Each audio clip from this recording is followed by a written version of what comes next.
3. La commune de Meaux nous a demandé de concevoir une piscine respectant l'environnement. Pour ceci, Mathéo, Ivan, Corentin et moi-même Romain, nous avons choisi de construire une piscine au parc du Paty de cette forme.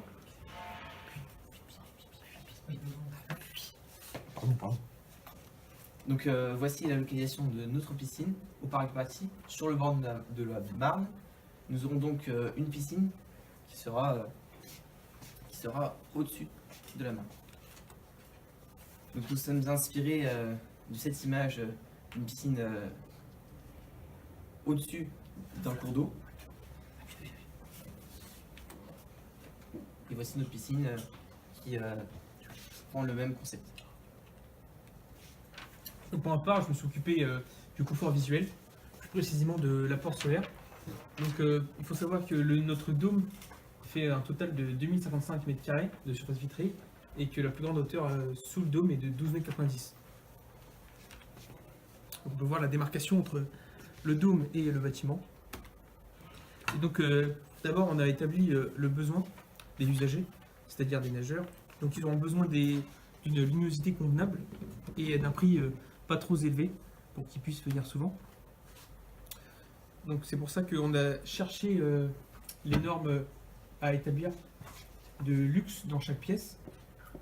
Et donc maintenant on va s'intéresser plus à la salle qui doit être entre 200 à 400 luxe. Et on a aussi le point durable et économique pour choisir son matériau. Donc on s'est inspiré du toit de l'Allianz Arena, c'est le stade de Munich, qui est équipé de coussins à film ETFE. Voilà. Donc c'est-à-dire que le coussin ETFE, on peut choisir sa forme, il est très léger, et il est plus léger que le verre. On peut aussi lui donner la forme qu'il veut. Il est recyclable. Et sa fonctionnalité permet de le gonfler avec d'une pompe à pression. Et donc ce qui permet de rendre le coussin opaque, ce qui diminuera l'apport solaire dans notre pièce. Et donc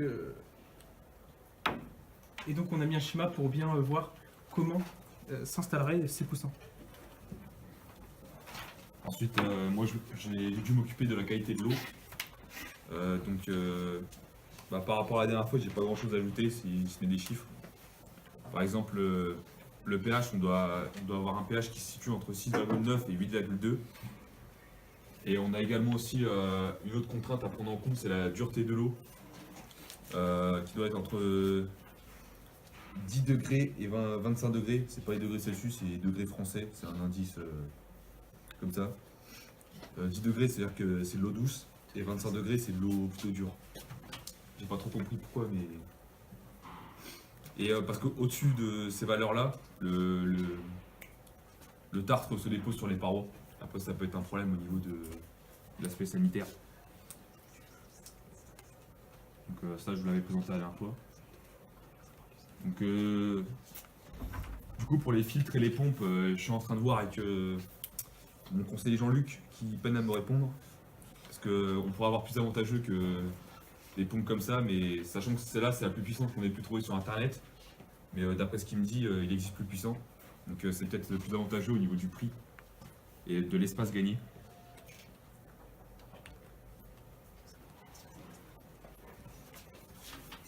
Donc pour ma part, j'ai comme problème de créer une structure pointeuse.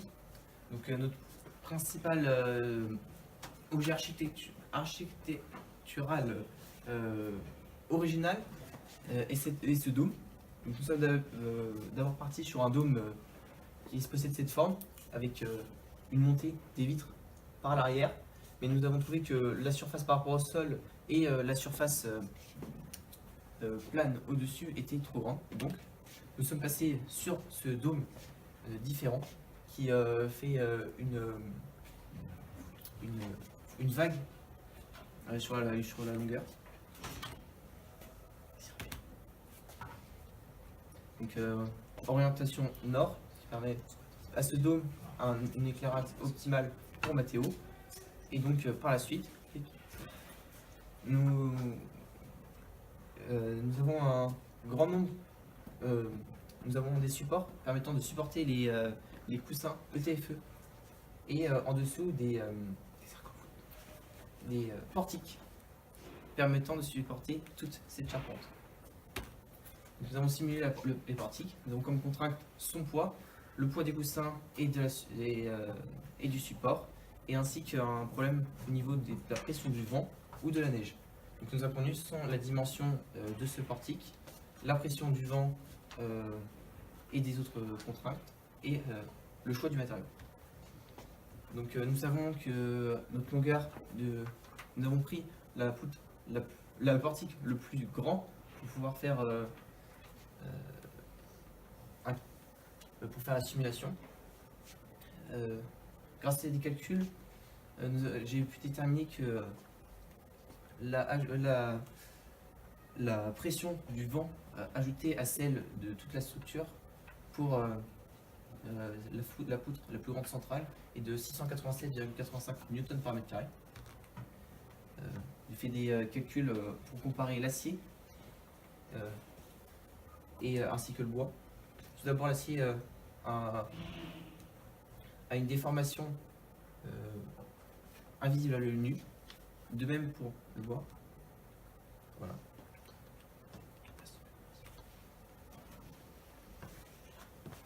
Alors, moi je devais m'occuper de la ventilation.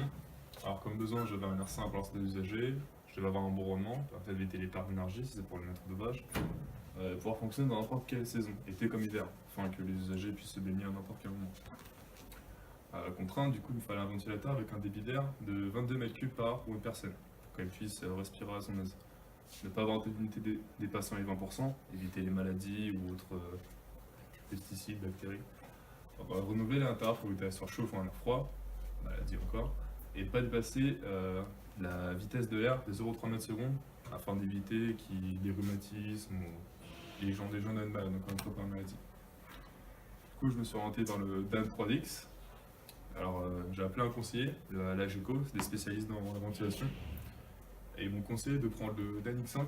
Malheureusement, il n'existe pas, donc je n'ai pas trouvé.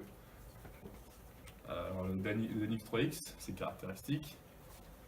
Il a un volume d'air de 2750 m3 par heure, sachant que notre piscine, elle peut accueillir 250 personnes, soit 22 x 250, 5500. Donc on en mettra deux. Il peut résister à une bonne pression dans les gaines. Les gaines que je fixe, vous verrez après. Volume d'air neuf, il est en cours de 0 à 100.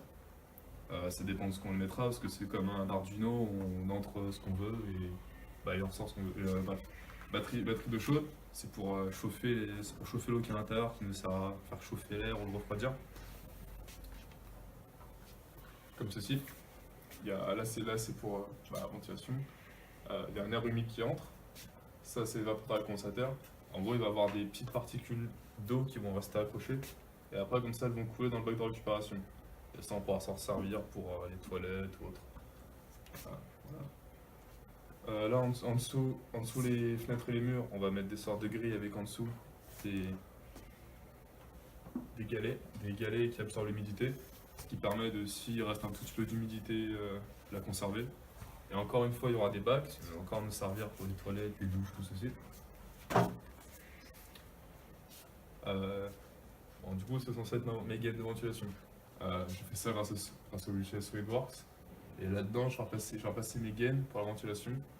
Là, ici, ces petites ouvertures. Et SolidWorks va me permettre de savoir, de dimensionner les gaines que je vais recréer et leur ouverture afin de limiter la vitesse et permettre un renouvellement d'air dans la pièce.